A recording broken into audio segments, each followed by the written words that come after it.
नाजरीन आदाब, IND today Hyderabad के खबरनामे में आपका खैर मकदम है। आइए देखते हैं ये तफसीलात। न्यूजीलैंड की 2 मस्जिदों में जुमा को हुए दहशतगर्दाना कार्रवाई के अहम मुल्जिम 28 साला ब्रिंटन टैरेंट को 5 अप्रैल तक के लिए अदालती तहवील में दे दिया गया। पुलिस ने आज उसे अदालत में पेश किया था। ऑस्ट्रेलियाई नजात टैरेंट की इस कार्रवाई में 49 अफराद हलाक हो गए थे और दीगर 38 अफराद जख्मी हैं। पुलिस इस हमले के सिलसिले में गिरफ्तार दीगर 3 अफराद से भी पूछताछ कर रही है। दरियासना वज़ीर-ए-आज़म न्यूजीलैंड ने कहा है कि उनका मुल्क अब गन पॉलिसी पर नज़रसानी करेगा। इसके नतीजे में असला का खरीदना और लाइसेंस का हसूल आसान नहीं होगा। उन्होंने कहा कि न्यूजीलैंड में दहशतगर्दी और फिरका परस्ती के लिए कोई जगह नहीं है। इस मुल्क में हर मजहब, कौमियत, रंग व नस्ल के लोगों को रहने और अच्छी ज़िंदगी गुजारने का पूरा हक हासिल है। उन्होंने कहा कि न्यूजीलैंड और मुल्क के पूरे 50 लाख बाशिंदे इन महलूकिन के विरसा के साथ हमदर्दी रखते हैं। न्यूजीलैंड के दौरे पर आई हुई बांग्लादेश की टीम आज अपने वतन वापस हो गई। न्यूजीलैंड और बांग्लादेश के दरमियान आज तीसरा और आखिरी टेस्ट मैच क्रिस्टचर्च टाउन में खेला जाने वाला था। टीम के अरकान कल 2 मस्जिदों पर हुए दहशतगर्दाना हमले में, जिसमें एक बंदूक बरदार इंतहा पसंद ने गोलियों की बौछार कर दी थी, मकाम हादसा से 50 मीटर दूर पर ही थे और वह नमाज के लिए आने वाले थे। आंध्र प्रदेश के chief minister N Chandrababu Naidu ने रियासत की 175 रुकनी असम्बली और पार्लियामेंट की 25 नशिस्तों के लिए 11 अप्रैल को मुकर्रर इंतखाबात के सिलसिले में अपनी पार्टी की इंतखाबी मुहिम का आज मंदिरों के शहर तिरुपति से आगाज कर दिया। उन्होंने एक जबरदस्त जलचाम से खिताब करते हुए, जिसे प्रजा दरबार सभा का नाम दिया गया था, YSR कांग्रेस के सदर जगन मोहन रेड्डी पर अपने चचा के कत्ल को सियासी रंग देने पर जबरदस्त तनकीद की। उन्होंने कहा कि जगन को चाहिए कि वो घटिया सियासत करना छोड़ दें, रियासती पुलिस पर भरोसा करें, क्योंकि पुलिस हर जाविये से इस कत्ल की तहकीकात कर रही है। चंद्रबाबू नायडू ने कहा कि जगन को यह भी नहीं भूलना चाहिए कि उनका खानदान ग्रोही रखावतों के लिए पूरी रियासत में शोहरत रखता है। उन्होंने विवेकानंद रेड्डी के पोस्टमार्टम से इनकार करने जगन मोहन रेड्डी के मौक़िफ़ पर भी सवाल उठाए और कहा कि बगैर किसी पोस्टमार्टम के CBI की तहकीकात किस तरह मुमकिन हो सकती है। चीफ मिनिस्टर ने कहा कि विवेकानंद रेड्डी के कातिलों को उनके किए की सजा दिलाई जाएगी।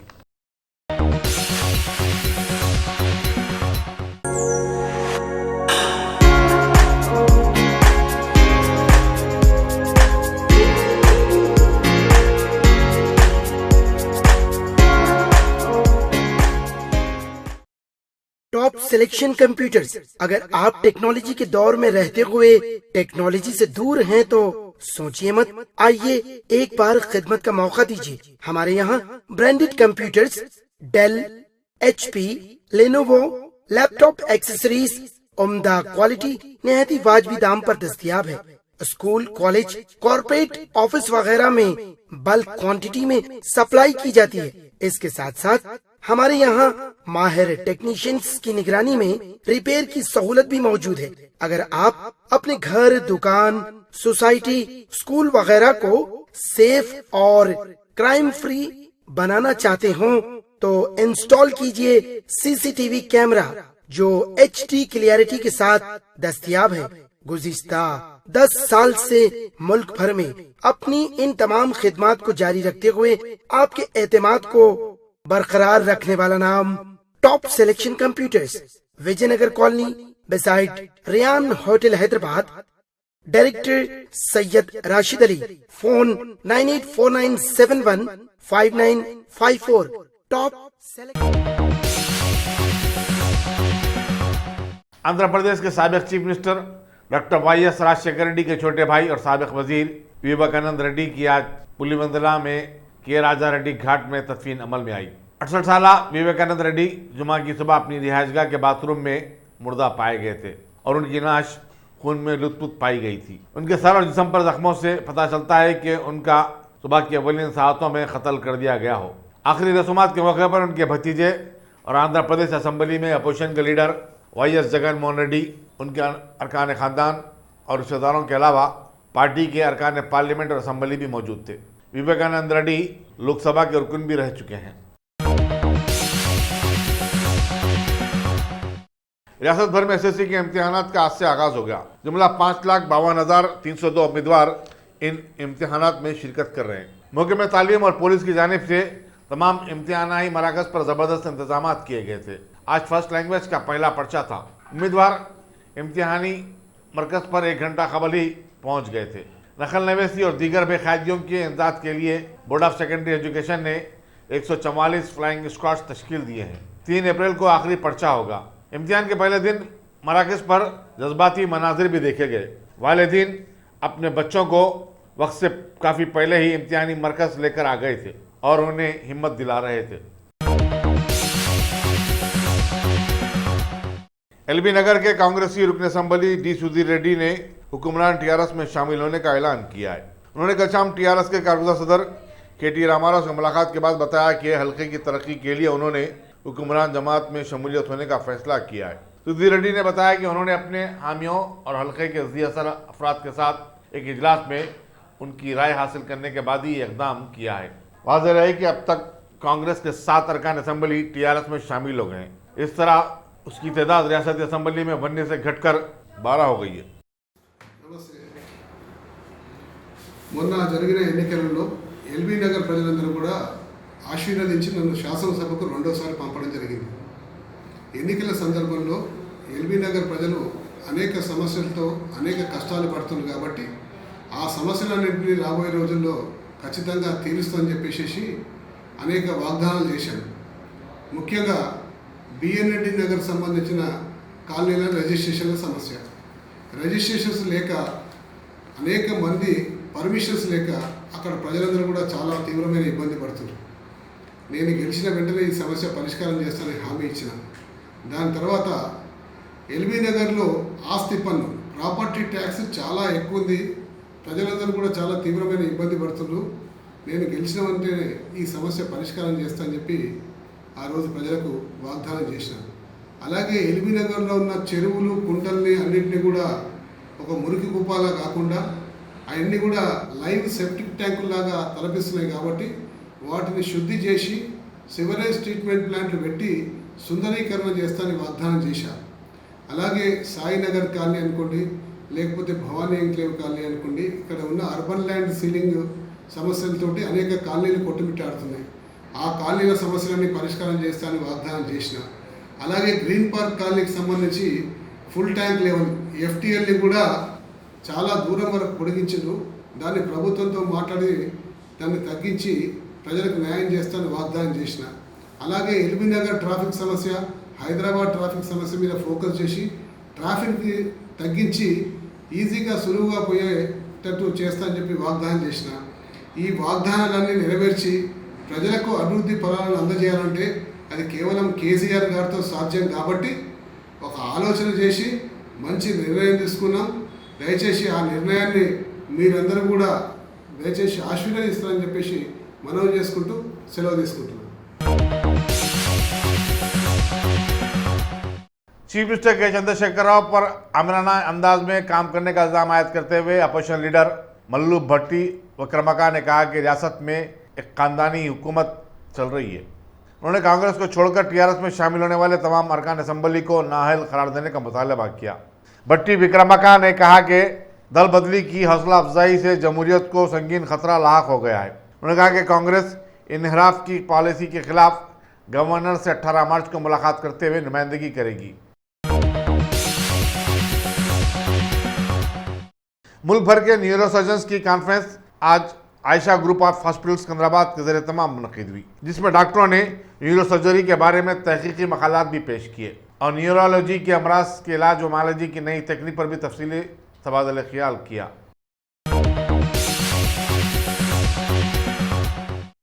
तेलंगाना राष्ट्रीय समिति के कारगुज़र सदर KT रामाराव ने आज ज़िले नलगंडा में पार्टी की इंतखाबी मुहिम के सिलसिले में ज़बरदस्त जलसेआम से खिताब किया।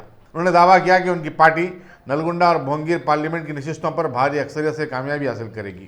उन्होंने कहा कि आवाम ने दिसंबर के इंतखाबात में टीआरएस पर जो एतमाद जाहिर किया है, उससे ये अंदाज़ा लगाया जाना आसान है कि आवाम का मूड अब टीआरएस के हक़ में है। KT रामाराव ने कहा कि उनकी हुकूमत रियासत के तमाम तबक़ात की तरक्की और खुशहाली के लिए कई फलाई स्कीमों को रोबेमल लाया है, जिसके तवील मुद्दती नताइज बरामद हो रहे हैं। टीआरएस हुकूमत की स्कीमों की मकबूलियत का तस्करा करते हुए उन्होंने कहा कि कई स्कीमों की अब मरकज़ी हुकूमत नकाली कर रही है। इस जलसे से रियासती वज़ीर जगदीश्वर रेड्डी, नलगुंडा के एमपी सुखेंदर रेड्डी और दूसरों ने भी खिताब किया।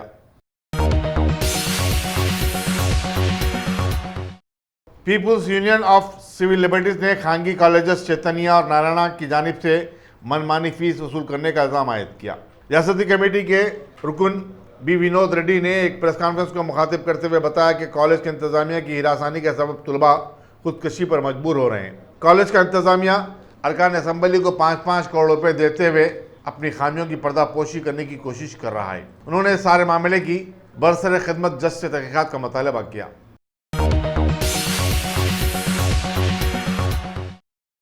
रियासत के सारिफीन की तंजीमों ने आज सारिफीन के आलमी दिन के मौके पर प्रेस क्लब समाजुगड़े में एक तकरीब मुनक्किद की। जस्टिस MSK जसवाल ने मेहमान खुसूसी की हैसियत से शिरकत की। मुकर्रिरीन ने सारिफीन के हुकूक पर रोशनी डाली और कहा कि सारिफीन को किसी भी प्रोडक्ट के ख़रीदने से पहले उसके बारे में मालूमात की क्वालिटी वगैरह से मुतालिक जानकारी हासिल करने का पूरा हक हासिल है और सारिफीन को चाहिए कि वो अपने हक़ को इस्तेमाल करें। Convener All Telangana Consumers Organisation Gauri Shankar ने खैर मकदमी तकरीर की।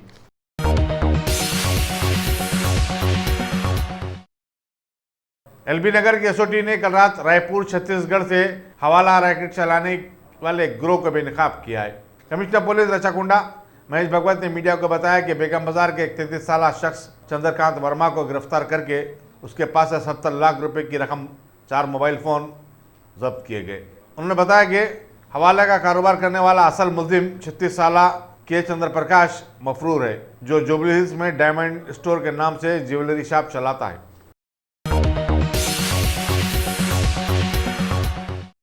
न्यूजीलैंड की अन्नूर मस्जिद में कल हुए दहशतगर्दाना वाक़े के बाद से लापता टोली चौकी के फराज एहसन अब दुनिया में नहीं रहे।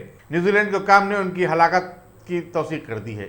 टोली चौकी के रहने वाले फराज एहसन मस्जिद नूर में नमाज जुमा अदा करने के लिए गए हुए थे। एक दहशतगर्द ने अंधाधुंध फायरिंग की और जिसके नतीजे में 49 लोग हलाक हो गए थे। फराज हसैन के ख़ानदान वालों पर यह खबर बिजली बनकर गिरी। उनके रिश्तेदारों और नदीम कॉलोनी में रंज व गम की लहर दौड़ गई। फराज हसन की मैयत हैदराबाद लाने के बारे में अभी कोई फैसला नहीं किया गया। इसी दौरान मजलिस के रुकन असम्बली कौसर मोहिउद्दीन ने फराज हसन के वालिद समेत 4 रिश्तेदारों को न्यूजीलैंड का वीज़ा दिलाने की कामयाब मसाई की और यकीन दिलाया कि मजलिस ज़रूरत पड़ने पर उनकी हर मुमकिन मदद करने के लिए तैयार है। कौसर मोहिउद्दीन आज दूसरे दिन भी महलूक नौजवान के घर गए और उनके रिश्तेदारों से मुलाकात की।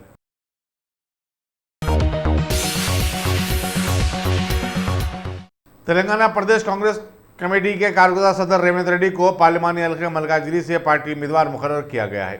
उन्होंने आज साबिक रुकन असम्बली श्री सैलम गौड़ की रिहाइशगाह पहुंचकर उनसे मुलाकात भी की। याद रहे कि कांग्रेस ने कल रात तेलंगाना के 8 उम्मीदवारों के नामों का ऐलान किया था। उनमें आदिलाबाद से रमेश राठौर, पेद्दापल्ली से चंद्रशेखर, करीमनगर से पूनम प्रभाकर, जहीराबाद से के मदन मोहन राव, मेदक से जी अनिल कुमार, शिवल्ला से कोदंडा विश्वेश्वर रेड्डी और महबूबाबाद से बलराम नायक के नाम शामिल हैं। YSR कांग्रेस पार्टी से वाबस्ता नौजवानों ने आज साबिक वजीर YS विवेकानंद रेड्डी के कत्ल के खिलाफ श्रीकाकुलम में ज़बरदस्त एहतजाज किया और कातिलों की फिलफोर गिरफ्तारी का मुतालबा किया। यूथ लीडर A चिरंजीवी और बोटपल्ली म्यूनसिपलिटी के फ्लोर लीडर B रमेश और दीगर कारपोरेटरों ने चंद्रबाबू नायडू के दौरे के मौके पर रुकावट खड़ा करने की कोशिश भी की, जो इंतखाबी मुहिम के सिलसिले में यहाँ पहुंचे थे। न्यूजीलैंड में कल हुए दहशतगर्दी के वाक़े के खिलाफ मुस्लिम खवातीन की तंजीमों ने आज नेकलेस रोड पर एहतजाज किया और एक कैंडल मार्च भी मुनज़्ज़म किया। इन खवातीन ने महलूकिन की विरसा के साथ इज़हार यगानगत किया और आलमी बरादरी से इस वाक़े की मजम्मत करने का मुतालबा किया। इन खवातीन ने कहा कि दहशतगर्दी को सिर्फ एक मज़हब से नहीं जोड़ा जा सकता। न्यूजीलैंड के वाक़े से साफ हो गया है कि दहशतगर्द ईसाई भी हो सकता है या फिर किसी दूसरे मजहब का भी हो सकता है। पुलिस ने इस मुजाहरे के पेश नज़र इलाके में सख्त सिक्योरिटी इंतजाम किए थे। तेलंगाना प्रदेश कांग्रेस कमेटी के तर्जुमान से निजामुद्दीन ने TRS हुकूमत को जमहूरी इक़्तिदार की तबाही के लिए जिम्मेदार करार दिया। गांधीभवन में एक प्रेस कॉन्फ्रेंस से खिताब करते हुए उन्होंने कहा कि TRS कांग्रेस अरकान असम्बली में इनराफ की हौसला अफजाई कर रही है। TRS के 4 अरकान क़ानून-साज़ कौंसिल जब कांग्रेस में शामिल हुए तो उनके खिलाफ कानून इंसदाद इनराफ के तहत कार्रवाई की गई और अब कांग्रेस के अरकान असम्बली मुनरिफ हो रहे हैं तो वह खामोशी इख्तियार किए हुए। इससे TRS का दोहरा मियार आश्कार हो चुका है। अगर आपने हमारे चैनल को सब्सक्राइब नहीं किया है तो आपको यहाँ सब्सक्राइब बटन दिख रहा है, उसे क्लिक करिए और सब्सक्राइब कीजिए और साथ ही साथ बेल आइकॉन को भी क्लिक करिएगा जिससे कि आपको ताज़ा अपडेट मिलते रहें। भारत ने जैश तंजीम के सदर मसूद अजहर को बैनुल-अक़वामी दहशतगर्दों की लिस्ट में शामिल करने के लिए यूएनओ में तहरीक शुरू कर दी है। बताया गया है कि भारत को 15 में से 14 ममालिक की हिमायत इस मामले में हासिल हो गई है। भारत के पार्लिमानी इंतखाबात की मुहिम में अब बीजेपी पार्टी ने अनगिनत नारों के बाद एक नए तरीके से मैं भी चौकीदार के तहत मुहिम शुरू की है। पीएम मोदी ने सोशल मीडिया के ट्विटर के जरिए पीएम के साथ जुड़िए मुहावरे के साथ मैं भी चौकीदार शुरू कर दिया है। उत्तराखंड के देहरादून में लाखों लोगों की एक जनसभा को मुखातिब करते हुए कांग्रेसी सदर राहुल गांधी ने बताया कि 2019 में लोग अगर जबरदस्त बहकावों में ना आते हुए मरकज में कांग्रेस की हुकूमत को लाते हैं तो सारे भारत के नौजवानों को रोजगार मुहैया करवाने के लिए सभी बैंक से लोन दिलवाए जाएंगे, जबकि अभी तो मुल्क के बहुत सारे बैंक्स को डुबाकर बहुत सारे भगोड़े हुकूमत की आंखों के सामने से यहां से फरार होने में कामयाब हो गए हैं। उत्तराखंड में राहुल गांधी की जबरदस्त रैली में एक दिलचस्प वाकया ये भी देखने में आया कि वहां के साबिका सीएम के बेटे मनीष खानहुडी ने सबके सामने मंच पर आकर सदर कांग्रेस राहुल गांधी से मुलाकात की और उनका पुरजोश इस्तकबाल भी किया। हमारे मुल्क भारत में इंतखाबात का मौसम एक तरह से वफादारियों में तब्दीलियों का मौसम भी कहा जाने लगा है। अभी ओडिशा की बीजू जनता दल के एक लीडर बलभद्र मांझी बीजेपी में शामिल हो गए हैं, लिहाजा बीजेपी अब अपने आदमियों को रोककर इन्हें टिकट जरूर देगी। भारत की एक सियासी पार्टी जनता दल सेक्युलर की सदारत करने वाले दानिश अली के लिए अब इस पार्टी में कोई मजा नहीं रहा, लिहाजा इन्होंने उत्तर प्रदेश की बीएसपी के हाथों में हाथ देकर अब हाथी पर सवार हो गए हैं। लखनऊ में बीएसपी के एक आला लीडर सतीश चंद्र मिश्रा की मौजूदगी में ये बीएसपी में शामिल हुए हैं। आंध्र प्रदेश के जिले मंत्रालयम से इंतखाबात में हिस्सा लेने वाले तिक्का रेड्डी जब अभी लोगों के बीच पहुंचे तो वाईएसआर कांग्रेस पार्टी के एक्सट्रीमिस्ट नागी रेड्डी के लोगों से उनकी झड़प हो गई। इसी दौरान एक सिक्योरिटी गार्ड के हवाई फायरिंग करने के नतीजे में तिक्का रेड्डी को गोली लगी और वो जख्मी हो गए। यहाँ पर खास तौर पर यह ध्यान देना है कि फायरिंग हवाई की गई थी। सदर जमहूरिया रामनाथ कोविंद ने आज दिल्ली के राष्ट्रपति भवन की एक तकरीब में भारत के जाने माने लोगों में पद्मा अवार्ड्स तकसीम किए, जिनमें शामिल रहे एमडीएच मसाले के कारोबारी धर्मपाल गुलाटी, अदाकार मनोज बाजपेयी और क्रिकेटर गौतम गंभीर वगैरह। पीएम मोदी के जबरदस्त राजदार भारत की फौज के जनरल बिपिन रावत ने एक सिविल बयान में बताया कि फौज जनता की सलाह पर काम नहीं करती है।